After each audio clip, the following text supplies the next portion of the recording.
Olá pessoal, vamos aqui ter uma aula de trigonometria aplicada. Calma, que não é nada sobrenatural. Geralmente as pessoas têm medo quando se fala de matemática, especialmente da trigonometria, né? Trigonometria e geometria analítica são as mais temerosas da matemática, mas calma. Aqui são conceitos básicos que vão ajudar você nos exercícios cotidianos de qualquer concurso, bem como resolução de exercícios da topografia. Às vezes a topografia, seus exercícios não precisam nem de cálculos complexos, como a trigonometria básica você resolve.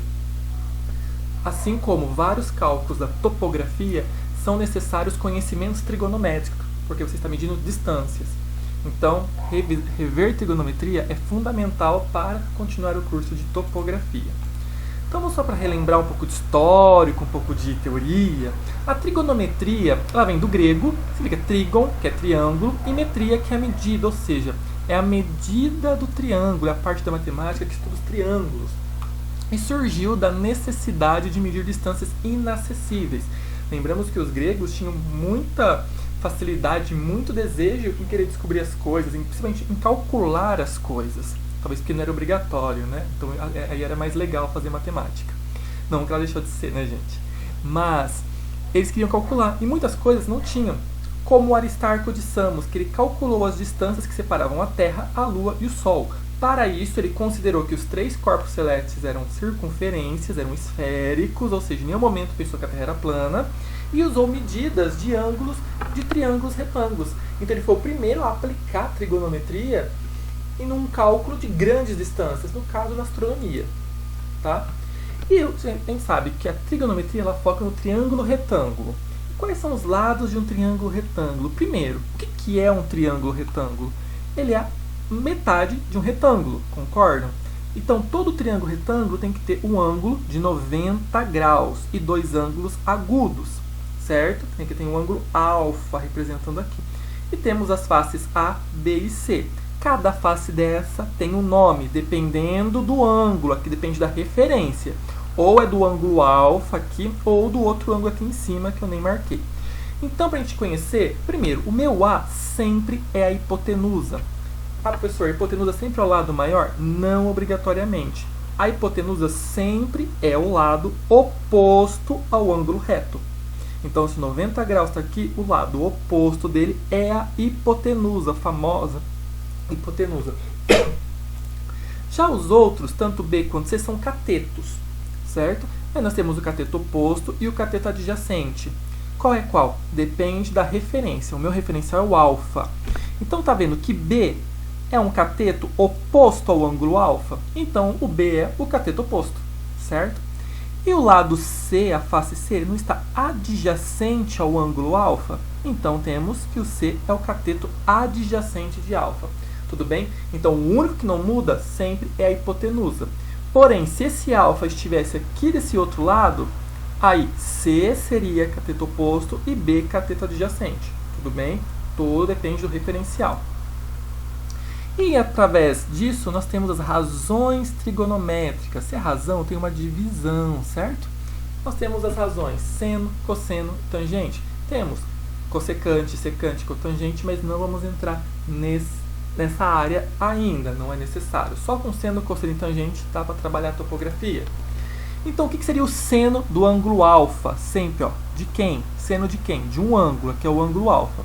Ele é o cateto oposto sobre a hipotenusa, ou seja, B sobre A. Então, essa relação B sobre A é o meu seno de alfa, cateto oposto sobre hipotenusa, B sobre A. Já o cosseno de alfa é o cateto adjacente, a razão entre cateto adjacente e a hipotenusa, ou seja, C sobre A. Esse é o cosseno, super simples, né? Já a tangente é a razão que faltou, C, B sobre C, ou seja, os catetos. Cateto oposto sobre o cateto adjacente. Então, essas são as três razões trigonométricas que você tem que saber. Desde a do ensino médio, tem que guardar para o resto da vida, ainda mais dentro da engenharia, dentro da topografia. Seno, cosseno e tangente. Tudo bem? Até agora é extremamente simples, né? E vamos lembrar que através disso temos o famoso Teorema de Pitágoras, um dos grandes filósofos pós-socráticos, né? Então, Pitágoras de Samos de 570 a 495 a.C., ele fez essa seguinte relação, e tem várias demonstrações em vídeos na internet muito interessantes, onde o quadrado da hipotenusa é igual à soma do quadrado dos catetos. Então não importa se é adjacente ou oposto, você somou o quadrado de cada cateto, você tem o quadrado da hipotenusa. Ou seja, olhando aqui nosso triângulo retângulo, hipotenusa é A, B, cateto oposto, C, cateto adjacente.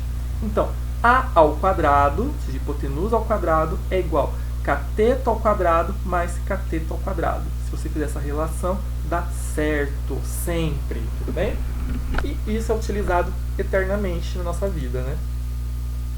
Agora vamos ver a relação entre seno, cosseno e tangente de um ângulo agudo. Então aqui tem um ângulo alfa, de novo, hipotenusa, cateto oposto, cateto adjacente. E se eu dividir seno de alfa por cosseno de alfa, dá alguma coisa interessante? Vamos ver. Seno de alfa. Seno não é cateto oposto sobre a hipotenusa? B sobre A. O cosseno de alfa é cateto adjacente sobre hipotenusa, C sobre A. Temos uma relação. Se eu for resolver isso na mão, eu multiplico os extremos, B vezes A, e divido pelo meio, A vezes C. Concorda que o B multiplica pelo A e o C também multiplica pelo A? Então, eu vou ter A multiplicando em cima, A multiplicando embaixo. Então, eu posso cortar esses valores iguais. Logo, seno de alfa sobre cosseno de alfa é igual a B sobre C, que não é a tangente? A tangente de alfa não é cateto oposto sobre cateto adjacente? Pronto. Então, nós temos que tangente de alfa é a mesma coisa também que seno de alfa sobre o cosseno de alfa. Então, em algum exercício desse, você tem o seno e o cosseno, você não tem tangente. Nossa, mas eu preciso da tangente para resolver. Divide seno pelo cosseno. Tá vendo que até agora envolveu números e ficou extremamente simples? Para colocar, aí só você substituir os valores aqui e resolver a matemática básica, subtração, divisão, multiplicação. Não tem segredo a trigonometria. E temos alguns ângulos notáveis, tá? Que são aqueles ângulos que mais caem e que pessoas têm que saber esse quadrinho. Que são os ângulos de 30 graus, 45 graus e 60 graus. Porque eles são os notáveis, eles são aqueles que tem que guardar, porque varia de 1 até 90 graus praticamente. Mas vamos ver que num quadrado perfeito, você tem, né, um ângulo de 45 graus. Já num triângulo equilátero, você tem 30 graus e 60 graus, certo? Aqui. Aí, a partir de várias relações matemáticas, você chega a esses valores. Então, seno de 30 graus é meio, seno de 45, raiz de 2 sobre 2, seno de 60, raiz de 3 sobre 2, cosseno de 30, raiz de 3 sobre 2, cosseno de 45, raiz de 2 sobre 2, cosseno de 60, meio. Tangente de 30, raiz de 3 sobre 3, tangente de 45, 1, tangente de 60, raiz de 3. Pô, professor, mas tem que decorar todos esses valores? Quer uma dica? Faz esse quadrinho, 30, 45, 60, e seno, cosseno, tangente, nessa ordem.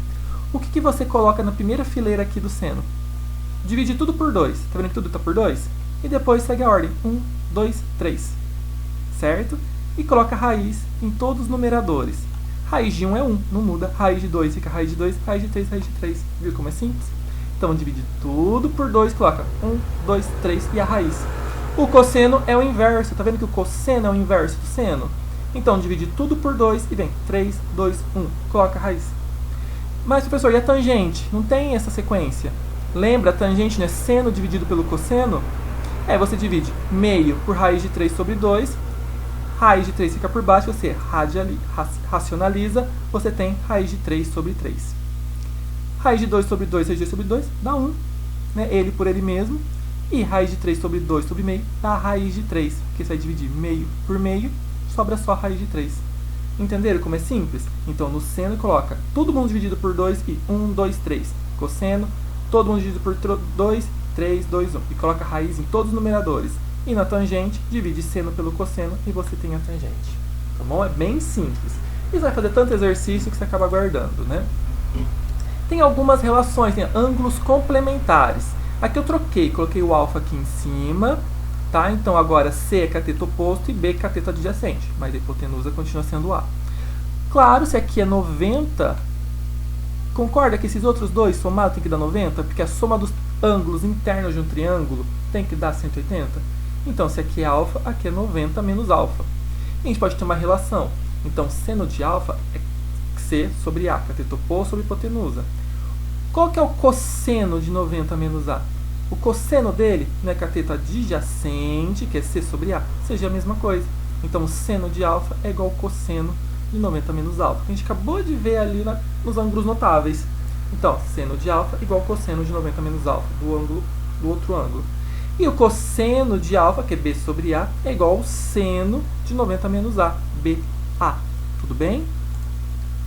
E agora que vem umas leis, né? Lei dos senos. Num triângulo qualquer, a razão entre cada lado e o seno do ângulo oposto é constante. Ou seja, aqui eu tenho os vértices A, B, C, maiúsculos, e os lados A, B, C. Então, se eu pegar Azinho, o lado A, esse valor, e dividir pelo seno do ângulo A, ele é igual B, o lado B, dividido pelo seno do ângulo B, que é o seno aqui de alfa, que é igual a C sobre o seno do vértice C. Tá vendo? Por isso que tá vendo que a gente não coloca a mesma letra junto. Então, isso aqui é AC, aqui eu vou colocar B. Isso aqui é AB, aqui eu coloco Czinho.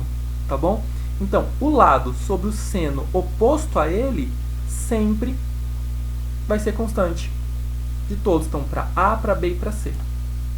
E na lei dos cossenos, num triângulo qualquer, o quadrado da medida de um lado é igual à soma dos quadrados das medidas dos outros dois, menos o dobro do produto das medidas dos dois lados pelo cosseno do ângulo que eles formam. Nossa, não entendi nada. Ele só escreveu em português a matemática. Então aqui, mesma coisa. Vértices A, B, C, lados Azinho, Bzinho, Czinho. Então, ó, Azinho ao quadrado é igual a Bzinho ao quadrado mais Czinho ao quadrado menos 2 vezes B vezes C vezes o cosseno de A. E aí você substitui. Se eu estou vendo B ao quadrado, ele é igual a ao quadrado mais C ao quadrado menos 2 vezes A vezes C vezes o cosseno de B. E C ao quadrado é igual a ao quadrado mais B ao quadrado menos 2 vezes A vezes B vezes cosseno de C. Isso aqui usa de vez em quando, não é tão constante. Os mais constantes que a gente vai utilizar em topografia é seno, cosseno e tangente, e a relação de seno, cosseno que dá tangente, e a relação que o seno de alfa é igual ao cosseno de 90 menos alfa, e vice-versa. Tudo bem? Pessoal, bons estudos, realize os exercícios e até a próxima aula.